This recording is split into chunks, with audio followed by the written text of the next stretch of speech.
Bom dia, pessoal! Que alegria estarmos aqui juntos nessa quarta-feira para meditarmos na palavra de Deus e orarmos por nossas famílias. Sim, hoje nós vamos refletir no texto de Jeremias, capítulo 33, quando o profeta ouve do Senhor esse verso tão conhecido: clame a mim e eu te responderei e te anunciarei coisas grandes e ocultas que você não sabe.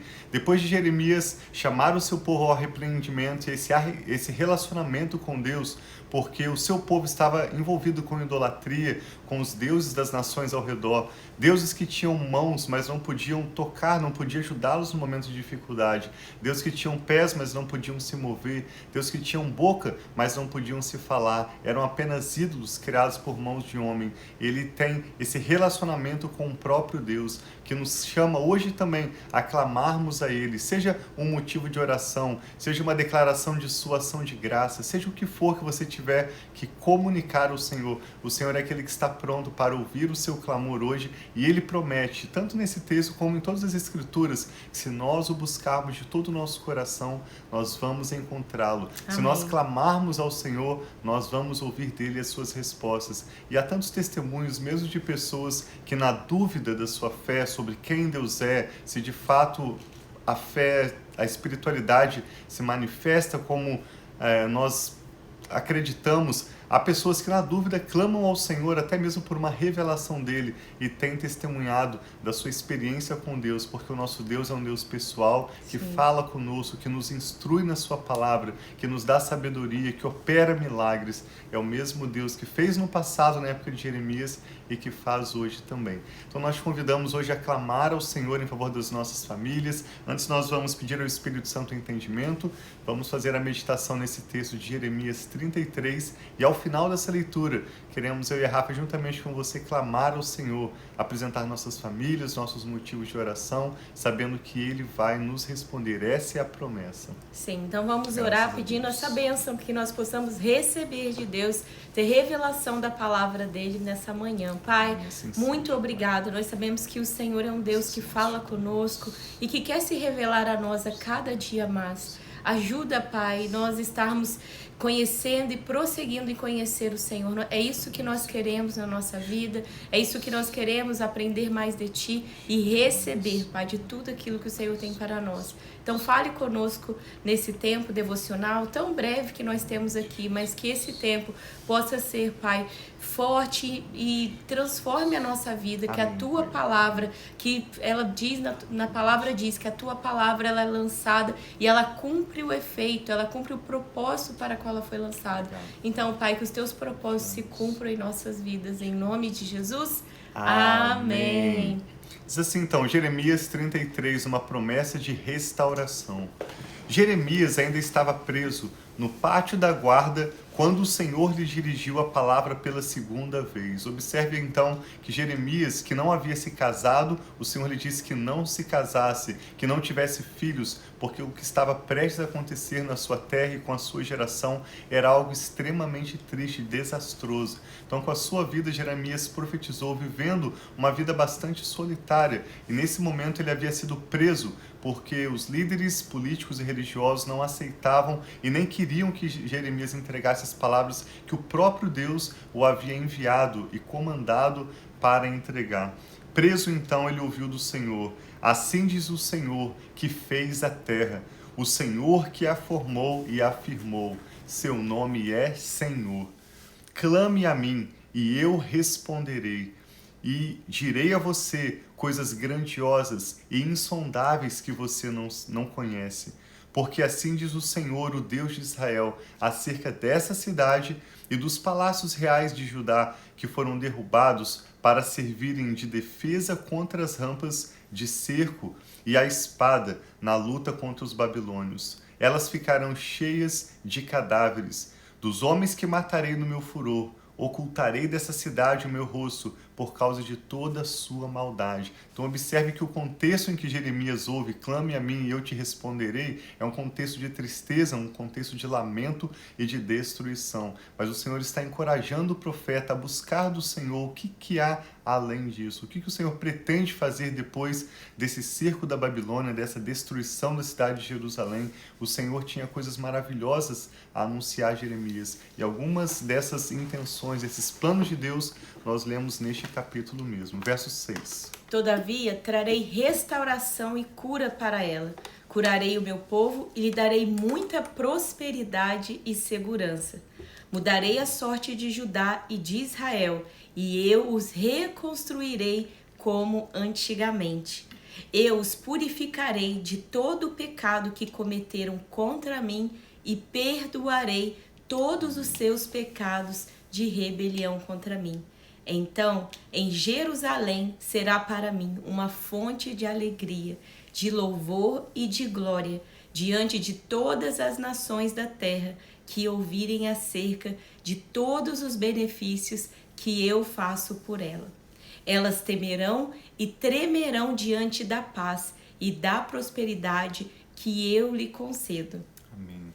Verso 10. Assim diz o Senhor: vocês dizem que este lugar está devastado e ficará sem homens nem animais. Contudo, nas cidades de Judá e nas ruas de Jerusalém, que estão devastadas, desabitadas, sem homens nem animais, mais uma vez se ouvirão as vozes de júbilo e de alegria do noivo e da noiva, e as vozes daqueles que trazem ofertas de ação de graças para o templo do Senhor, dizendo: deem graças ao Senhor, porque ao Senhor dos exércitos, porque Ele é bom, o seu amor leal dura para sempre. Porque eu mudarei a sorte dessa terra como antigamente, declara o Senhor. Amém. Eu amo essa expressão que diz na Bíblia de mudar a sorte. Amém. Que Deus é esse Deus que vem e realmente muda a nossa sorte. O que parece improvável, Ele vem com o poder dEle, com a transformação, com a reconstrução, com a restauração que só Deus pode fazer. Ele muda a nossa sorte. E no verso 12 diz: assim diz o Senhor dos Exércitos: neste lugar desolado, sem homens nem animais, haverá novamente pastagens onde os pastores farão descansar os seus rebanhos, em todas as suas cidades, tanto nas cidades dos montes de Cefalá, do Neguebe e do território de Benjamim, como nos povoados ao redor de Jerusalém e nas cidades de Judá. Novamente passarão ovelhas sob a mão daqueles que as conta, diz o Senhor. Dias virão, declara o Senhor, em que cumprirei a promessa que fiz à comunidade de Israel e à comunidade de Judá. Naqueles dias e naquela época, farei brotar um renovo justo da linhagem de Davi. Essa é uma promessa do Messias de Israel, que viria para trazer salvação a todos os povos, falando do próprio Jesus, como descendente de Davi. Farei brotar um renovo justo da linhagem de Davi, e ele fará o que é justo e certo na terra. Naqueles dias, Judá será salva e Jerusalém viverá em segurança. E este é o nome pelo qual ela será chamada: o Senhor é a nossa justiça. Nós lemos sobre isso alguns dias atrás, quando o Senhor se apresenta como o Jeová, o Yahvé Tsekenu. O Senhor é a nossa justiça. E esse é o mesmo nome pelo qual a cidade de Jerusalém, seu povo, também seriam conhecidos. Porque assim diz o Senhor: Davi, aqui fazendo uma referência não a Davi, o rei que já havia morrido, mas a Jesus, que viria como descendente de Davi. Davi jamais deixará de ter um descendente que se assente no trono de Israel. Nem os sacerdotes, que são levitas, deixarão de ter descendente que esteja diante de mim para oferecer continuamente holocaustos, queimar ofertas de cereal e apresentar sacrifícios. O Senhor dirigiu a palavra a Jeremias. Assim diz o Senhor: se vocês puderem romper a minha aliança com o dia e a minha aliança com a noite, de modo que nem o dia nem a noite aconteçam num tempo que está determinado para vocês, então poderá ser quebrada a minha aliança com o meu servo Davi. E neste caso, ele não mais terá um descendente que reine no seu trono. E também será quebrada a minha aliança com os levitas, que são sacerdotes e que me servem. Farei os descendentes do meu servo Davi e os levitas que me servem tão numerosos como as estrelas do céu e incontáveis como as areias das praias do mar. O Senhor dirigiu a palavra a Jeremias. Você reparou que essas pessoas estão dizendo que o Senhor rejeitou os 2 reinos que tinha escolhido, fazendo menção aqui a Judá no sul e Israel no norte. Por isso desprezam o meu povo e não mais o consideram como nação. Assim diz o Senhor, se a minha aliança com o dia e com a noite não mais vigorasse, se eu não tivesse estabelecido as leis fixas do céu e da terra, então eu rejeitaria os descendentes de Jacó e do meu servo Davi, e não escolheria um dos seus descendentes, para que governasse os descendentes de Abraão, de Isaque e de Jacó. Ele faz menção aos patriarcas para lembrar que essa promessa, esse compromisso de Deus com a nação de Israel, para através de Abraão abençoar famílias de todas as nações, é algo que Deus já vinha desde gerações antigas, não dependia daquela geração. Deus já tinha firmado uma aliança eterna com Abraão, com Isaque e com Jacó. Depois renovou essa aliança com o rei Davi. E conclui o capítulo dizendo, eu restaurarei a sorte deles e lhes manifestarei a minha compaixão. Amém. Então, quando Jeremias 33:3 diz, clame a mim e eu te responderei, te anunciarei coisas grandes e ocultas ou insondáveis que você não sabe.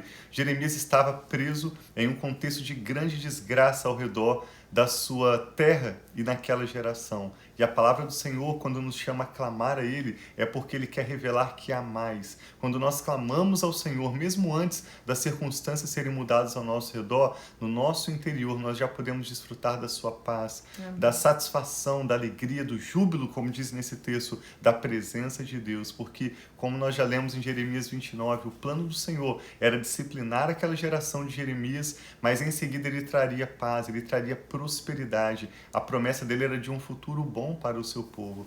Então, independente das circunstâncias que te cercam, independente do que essa pessoa por quem você deseja orar conosco agora esteja atravessando, más escolhas, seja o que for, vamos clamar ao Senhor, porque a promessa dele é de que ele nos responderá. Amém. Graças a Deus. Ele é o Deus que pode restaurar, pode renovar, pode transformar. A gente repete isso porque é a verdade da palavra de Deus. Sim. E nós confiamos, ainda que parece que vai tomar muito tempo. Quantas vezes nós vemos pessoas que oram por muitos anos, outras oram por pouco tempo e acontece tão rápido. Mas nós não podemos deixar de crer, de confiar nos planos e promessas de Deus para as nossas vidas, nossa família, nossos filhos, talvez um parente querido que você tenha ou um amigo querido. Então, que nós possamos orar e pedir essa compaixão de Deus, assim como no final fala que Deus mudaria a sorte dele por causa da compaixão. Amém. Então, o nosso Deus é um Deus, sim, justo, que ele faz justiça, assim como ele mostrou, ele disciplina, mas ele é um Deus também que ele tem compaixão e prazer em abençoar os seus filhos. Graças a Deus. Vamos orar, coloque diante do Senhor seus motivos de oração. Eu e a Rafa queremos orar com você pela sua família agora. O que o Espírito Santo está falando ao seu coração? Pai, nós te louvamos, o Senhor que é a nossa justiça, sim, Deus Pai, que nos chama para clamar ao Senhor com a promessa de que do Senhor teremos a tua resposta. Sim, Senhor. Olhamos para o Senhor nesse dia, com ações de graças, reconhecendo que o Senhor reina no seu trono, o Senhor que criou e sustenta todas as coisas é bom e tudo que o Senhor faz é bom. Nós te louvamos, te damos graças, Pai, sim, por nos Senhor, sustentar e cuidar das nossas vidas até aqui. E eu e a Rafa também apresentamos ao Senhor agora nossos corações, nossas necessidades, Senhor, colocamos a nossa família diante do Senhor. Amém, e oramos por todos aqueles que estão orando conosco. Amém, através dessa ministração, seja ouvindo o áudio dessa ministração ou assistindo esse vídeo. Colocamos diante do Senhor, Pai, o clamor do coração deste homem e dessa mulher, sim, pedindo, Senhor, que o Senhor contemple, Pai, cada nome mencionado diante do Senhor, os cônjuges, os filhos, os netos, os amigos, familiares, entregamos em Tuas mãos, Pai. Amém. Cada causa, cada assunto, Pai, difícil, situações impossíveis, assuntos que têm sido motivo de desesperança, de desespero talvez, Pai, até mesmo de pensamentos de suicídio para alguns, nós colocamos diante do Senhor as nossas causas, clamamos ao Senhor, sabendo que o Senhor é aquele que nos ouve e que nos responde. Amém, Deus que Senhor, muda a tu nossa és. sorte, Sim, Deus que Pai, em nome de restaura, Jesus. Deus que nos promete um futuro e uma esperança. Amém, Traga Senhor. a tua luz, Pai, para iluminar os nossos passos Sim, e nos meu direcionar Pai, em nas nome de escolhas Jesus, e nós decisões que precisamos temos de diante Ti. de nós no dia de hoje, das menores às maiores. Traga, Pai, as revelações, os milagres de que precisamos. Opera as tuas maravilhas, Pai. Eu e a Amém, Rafa Senhor. entregamos sob os teus cuidados cada motivo de oração e nome, Sim, cada Senhor. pessoa que ora conosco agora, pedindo que o Senhor renove, Pai, a esperança, a alegria, o ânimo, como lemos nesse texto, em cada coração. Dê, Pai, graça para persistir os próximos passos, mesmo sem compreender, mesmo sem ver ainda a mudança acontecendo, mas sabendo que o Senhor é fiel e cumprirá para conosco o seu bom propósito. Ajuda-nos, Pai, a fixarmos os nossos olhos no Senhor. Sim, Pai, e pela ajuda-nos fé, a olhar Pai, para Ti. persistirmos e insistirmos, Pai, porque o Senhor é fiel. E nós Obrigada, entregamos Pai, pela nossas tua causas ao fidelidade, Senhor, pelo teu nossa amor. família, nosso futuro e tudo que toma o nosso nome. Oramos com ações de graças e com fé, no nome do Senhor Jesus. Amém. Então tem um Graças dia a Deus. muito abençoado. Nós Sim, amamos seja. estar aqui com vocês e que Deus possa vir realmente mudando a sua sorte, mudando a sorte da sua Assim família, seja. ou de um amigo, uma amiga querida, de um ente querido, né, meu amor? Deus abençoe sua família. Muito obrigado por compartilhar essa ministração com alguém da sua família ou algum amigo de quem você se lembra agora e por participar conosco. Nós te agradecemos e amamos vocês. Um abração e